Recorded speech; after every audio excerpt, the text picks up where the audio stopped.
कृष्णानगर गांव में संतोष अपनी माँ और एक छोटे भाई मोहन के साथ रहता था। शाम को संतोष काम पर से थका हुआ अपने घर आता है।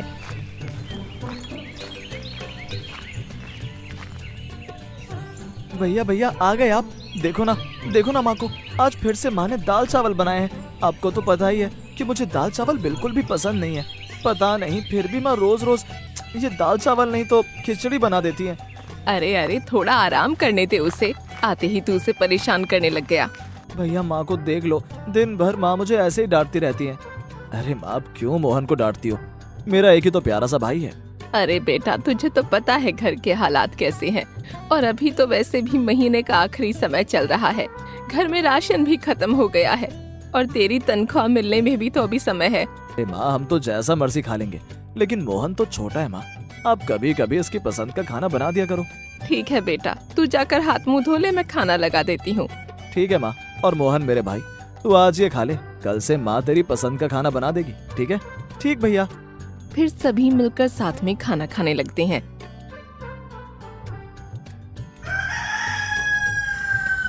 अगले दिन संतोष काम पर जाता है।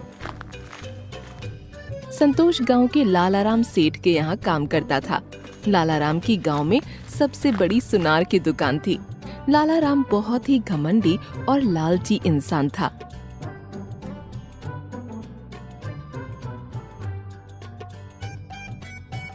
लालाराम जैसे ही दुकान में आता है तो संतोष को ऐसे बैठे देख वो गुस्से में आग बबूला हो जाता है। अरे ओ संतोष! लालाराम की आवाज सुनकर संतोष हड़बड़ा कर उठता है। तू दिन भर दुकान में बैठे बैठे सोता रहा कर और मुझसे बस मुफ्त की तनख्वाह लिया कर। नहीं सेठ जी, मैं तो बस अभी अभी दुकान की सफाई करके बैठा था। लालाराम शोकेस पर लगे कांच पर हाथ मार के देखता है तो उसके हाथों में धूल लग जाती है। हाँ ये सफाई की है तूने? चल जा यहाँ से और अच्छे से साफ कर। बेचारा संतोष दुखी होकर उसी शोकेस को अच्छे से साफ करता है। अरे ओ बस कर, अब क्या ऐसे तोड़कर ही मानेगा? नहीं सेठ जी, बस हो गया। अरे ओ, तू घर से अभी तक मेरा खाना लेकर नहीं आया क्या? सेठ जी खाना तो मैं बहुत देर पहले ही लेकर आ गया था, बस अभी परोस कर लेकर आता हूँ। अबे जब तू पहले ही खाना ले आया था तूने मुझे अभी तक दिया क्यों नहीं? तुझे पता भी है कि कब से मेरे पेट में चूहे कूद रहे हैं। वो माफ कीजिएगा सेठ, वो मैं भूल गया था। हाँ, नवाब को पहले सोने से तो फुर्सत मिले, तब अगर हमारे लिए समय होगा तो इनको हमारा काम याद रहेगा। नहीं सेठ, मैं अभी खाना परोस कर लाता हूँ। अब क्या मेरी शक्ल ही देखता रहेगा? जा अब लेकर आ मेरे लिए खाना। जी सेठ जी, अभी लाया। संतोष फटाफट से लालाराम के लिए थाली में खाना लेकर आता है। सेठ जी ये लीजिए खाना। हाँ ठीक है, रख दे। सेठ जी वो समय हो गया है, मैं भी खाना खाने जाऊं? हाँ, अपने खाने के समय की तो तुझे हमेशा याद रहती है। वो सेठ जी घर पर छोटा भाई और माँ मेरा इंतजार कर रहे होंगे। हाँ ठीक है, जा और समय पर दुकान पर वापस आ जाइयो। जी सेठ जी, मैं रोज की तरह समय पर आ जाऊंगा। संतोष जल्दी खाना खाने के लिए घर जाता है। माँ, अरे माँ कहाँ हो आप? जल्दी से खाना लगा दो। संतोष की आवाज लगाने पर भी उसकी माँ कुछ नहीं बोलती है। अरे माँ कहाँ हो? संतोष की आवाज सुनकर उसका छोटा भाई मोहन घर में आता है। अरे मोहन, माँ कहाँ है? भैया माँ तो बाजार गई है। क्या बाजार गई है? मुझे तो बहुत तेज भूख लग रही है, सोचा माँ जल्दी से खाना लगाकर दे देगी। हाँ भैया, मुझे भी बहुत तेज भूख लग रही है। अरे हाँ मोहन, भूख तो मुझे भी बहुत तेज लग रही है, लेकिन खाना तो बना हुआ भी नहीं है। चल रुक, मैं तेरे लिए कुछ बना देता हूँ। संतोष खाना बनाने के लिए अंदर जाता है और इधर उधर देखता है तो उसे कटोरी में बने हुए चावल मिलते हैं। वो सोचता है कि अरे लगता है कि ये रात के चावल हैं, लेकिन ये तो थोड़े से ही चावल हैं, दाल तो है नहीं। अब मैं क्या बनाऊं? संतोष सोच रहा होता है कि तभी उसे एक आइडिया आता है। क्यों ना मैं इन चावलों से बिरयानी बना दूं। हाँ, मैं यही करता हूँ, मैं मोहन के लिए इन चावलों की बिरयानी बना देता हूँ।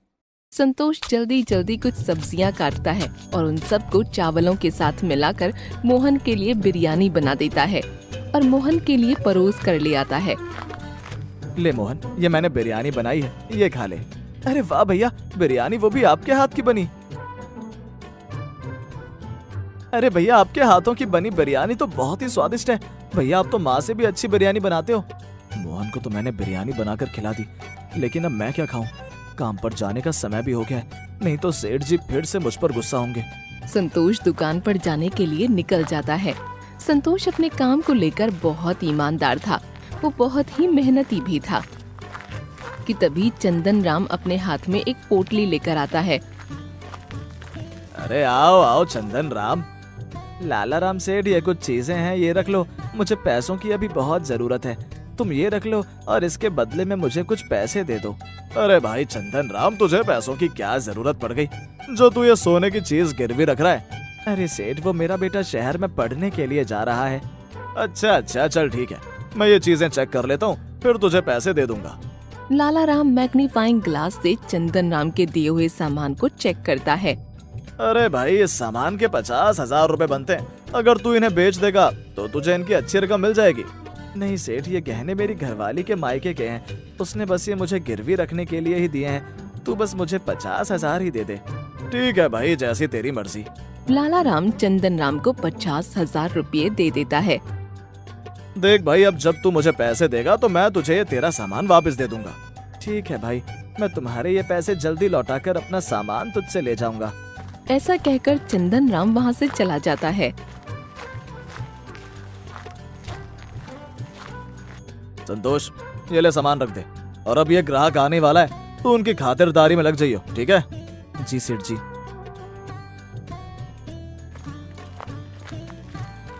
थोड़ी देर बाद लाला राम की दुकान पर मुरारी अपनी बीवी को लेकर आता है।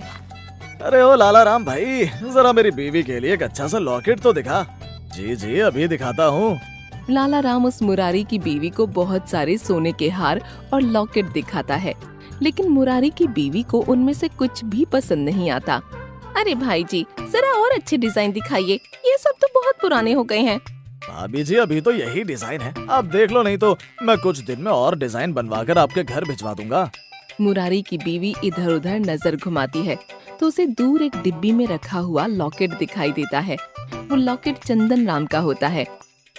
अरे भाई जी, वो लॉकेट जो रखा है ना, वो दिखाओ, वो तो आपने मुझे दिखाया ही नहीं। अरे अरे भाभी जी, वो तो बेचने के लिए नहीं है, वो तो बस एक सैंपल है। आप कहो तो मैं आपको उसके जैसा ही डिजाइन बनवाकर संतोष के हाथ आपके घर भेज दूंगा। नहीं भाई जी, मुझे तो यही लॉकेट चाहिए। अरे भाई लाला राम, आप इसे लॉकेट दे दो। अरे भाई, ये सैंपल है, मैं इसके जैसा बनवाकर आपके यहाँ भेज दूंगा। नहीं भाई जी, मैं नहीं चाहती हूँ कि आप इस डिजाइन के लॉकेट और किसी को भी बनाओ। आपको जितने पैसे लेने ले लो, इस लॉकेट के डिजाइन के और लॉकेट किसी के भी पास नहीं होने चाहिए। अरे भाई लाला राम, तुम्हें जितने पैसे लेने हैं लो, और इसे लॉकेट दे दो। ये लॉकेट तो चंदन राम का है। चलो कोई नहीं, मैं अभी इनको ये दे देता हूँ, और चंदन राम को तो मैं संभाल लूंगा। ऐसा सोचकर लाला राम वो सोने का लॉकेट मुरारी की बीवी को दे देता है कि तभी संतोष बोलता है। सेठ जी, ये लॉकेट तो चंदन भाई का है, आप इन्हें कैसे दे सकते हैं? तू अपना मुंह बंद रख, जैसा कर रहा हूँ मुझे वो करने दे। लाला राम वो लॉकेट मुरारी को दे देता है और वो मुरारी लाला राम को उस लॉकेट के बदले में बहुत सारे पैसे देता है। बेचारा संतोष आखिर करता भी तो क्या, वो ये सब देख रहा होता है। ठीक है भाई लाला राम, अब हम चलते हैं। ऐसा कहकर वो दोनों पति पत्नी वहाँ से चले जाते हैं कि तभी संतोष लाला राम से बोलता है। सेठ जी, वो लॉकेट तो चंदन राम भाई का था, आपने उनको बेचकर अच्छा नहीं किया। अब जब चंदन राम भाई सामान लेने आएंगे तो आप उन्हें क्या कहेंगे? ये तो आपने उनके साथ धोखा किया है। अब तो मुझे सिखाएगा कि मैं क्या गलत कर रहा हूँ और क्या सही। ले पकड़, कुछ पैसे तू भी रख ले, और चंदन राम के सामने अपना मुंह मत खोलियो, मैं उसे कैसे भी करके संभाल लूंगा। नहीं सेठ, मुझे नहीं चाहिए आपके ये धोखे के पैसे। मैं गरीब बेशक से हूँ, लेकिन मैं कभी किसी के साथ गद्दारी नहीं कर सकता हूँ। तेरी जबान बहुत चलने लग गई है, निकल जा मेरी दुकान से और कभी मुझे अपनी ये शक्ल मत दिखाइयो। बेचारा संतोष दुखी होकर वहाँ से अपने घर आ जाता है।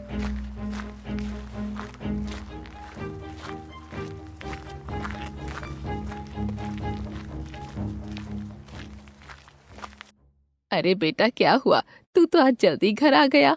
माँ, वो सेठ ने मुझे नौकरी से निकाल दिया है। लेकिन बेटा, तू तो बहुत मेहनत और ईमानदारी से काम करता है, फिर सेठ ने तुझे नौकरी से क्यों निकाल दिया? संतोष अपनी माँ को दुकान पर हुई सारी बात बताता है।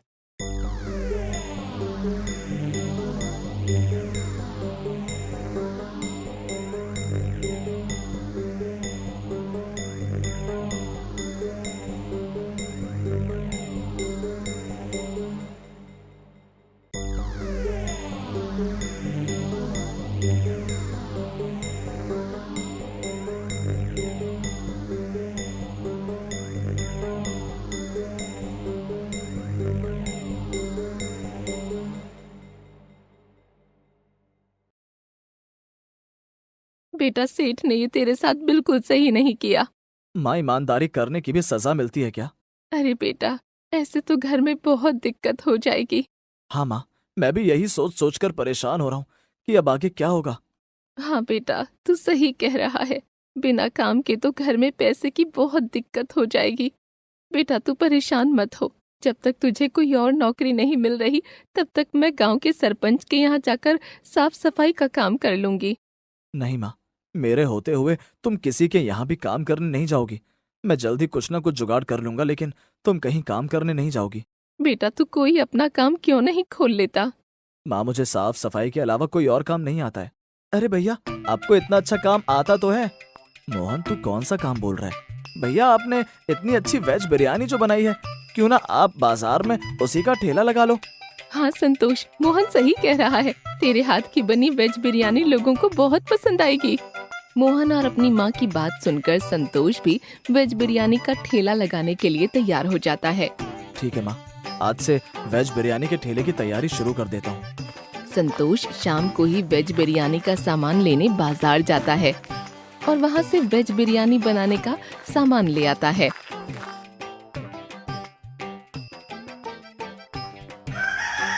अगले दिन से ही संतोष बाजार में वेज बिरयानी का ठेला लगा लेता है। बिरयानी, ताज़ा वेज बिरयानी, ताज़ा स्वादिष्ट वेज बिरयानी। आइए आइए, ताज़ा बिरयानी खाइए, स्वादिष्ट बिरयानी, वेज बिरयानी। बेचारा संतोष आवाज लगाकर ग्राहकों को बुलाने की कोशिश करता है कि तभी उसके ठेले के आगे से दो आदमी जा रहे होते हैं। उनमें से एक आदमी बोलता है, अरे भाई सुन ना, चलना, बहुत तेज भूख लग रही है। चल इसके यहाँ से वेज बिरयानी खाते हैं। अच्छा अच्छा, चल। वो दोनों आदमी संतोष के ठेले के पास जाते हैं। अरे भाई, जरा हमारे लिए 2 प्लेट बिरयानी बनाना। हाँ हाँ भाई साहब, अभी देता हूँ। साहब ये लीजिए आपकी 2 प्लेट बिरयानी। अरे यार, बिरयानी देखने में तो बहुत स्वादिष्ट लग रही है। हाँ, जल्दी चल, खा भी ले, नहीं तो बिरयानी ठंडी हो जाएगी। वो दोनों आदमी स्वाद ले लेकर वेज बिरयानी खाते हैं। अरे मजा आ गया भाई, तेरी ये बिरयानी तो बहुत ही स्वादिष्ट है। मैंने आज तक इतनी स्वादिष्ट बिरयानी कभी नहीं खाई। हाँ, तू सही कह रहा है भाई। फिर वो दोनों संतोष को बिरयानी के पैसे देकर चले जाते हैं। चलो, भगवान का शुक्र है कि कम से कम बोनी तो हो गई। ऐसे ही करते करते अब संतोष के ठेले पर ग्राहकों की भीड़ लगनी शुरू हो जाती है। चलो, आज भी सारी बिरयानी बिक गई। अब घर जाता हूँ, माँ इंतजार कर रही होगी।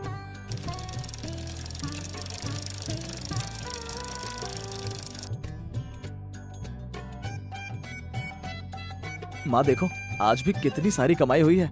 संतोष वो सारे पैसे अपनी माँ को दे देता है। बेटा, आखिर तेरी मेहनत रंग लाई। देखा, मैंने कहा था ना, भगवान अच्छे लोगों की हमेशा मदद करते हैं। माँ, मैं सोच रहा हूँ कि क्यों ना मैं अब बाजार में ही एक दुकान किराए पर ले लेता हूँ। हाँ हाँ बेटा, जैसा तुझे ठीक लगे तू वो कर।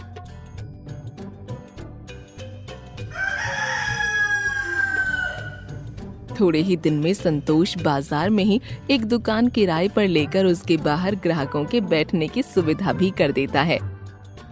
एक दिन संतोष की दुकान के आगे से मुरारी और उसकी बीवी जा रहे होते हैं कि तभी मुरारी की बीवी की नजर संतोष की दुकान पर पड़ती है। अजी, मुझे बहुत तेज भूख लग रही है, चलो ना, वहाँ पर वो बिरयानी की दुकान है, वहाँ चलकर बिरयानी खाते हैं। तुझे तो हर समय भूख ही लगती रहती है। चल अब। मुरारी और उसकी बीवी संतोष की दुकान पर जाते हैं। अरे भाई, तू तो वो लालाराम सेठ के यहाँ काम करता था, वही है ना तू? जी साहब, मैं वही हूँ। जरा 2 प्लेट बिरयानी हमारे लिए भी बनाइयो। जी साहब, अभी बनाता हूँ। ये लीजिए साहब। मुरारी और उसकी बीवी बहुत मजे से बिरयानी खाते हैं।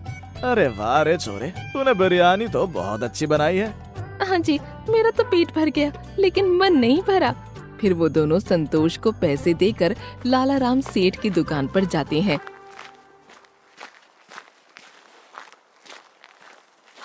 अरे भाई लाला राम, क्या हाल है तेरे? जी जी बिल्कुल ठीक है। बताइए क्या खाओगे, क्या मंगवाऊं आपके लिए? अरे भाई हमारा तो पेट भरा हुआ है। वो तो हम यहाँ से जा रहे थे तो सोचा तुझसे मिलते चले। वैसे तूने कभी बताया नहीं कि तेरे यहाँ जो छोरा काम करता था उसकी बिरयानी की दुकान भी है। क्या भाई जी, वो संतोष, उसकी दुकान, वो भी बिरयानी की? हाँ भाई, अभी मैं और तेरी भाभी उसी के यहाँ से तो बिरयानी खाकर आ रहे हैं। मैं तो कह रहा हूँ कि एक बार तू भी खाकर आ। चल भाई, अब हम चलते हैं। ऐसा कहकर वो दोनों पति पत्नी वहाँ से निकल जाते हैं। उस संतोष ने बिरयानी की दुकान खोल ली और मुझे कानो कान खबर भी नहीं है। कल ही देख कर आता हूँ उसकी दुकान में।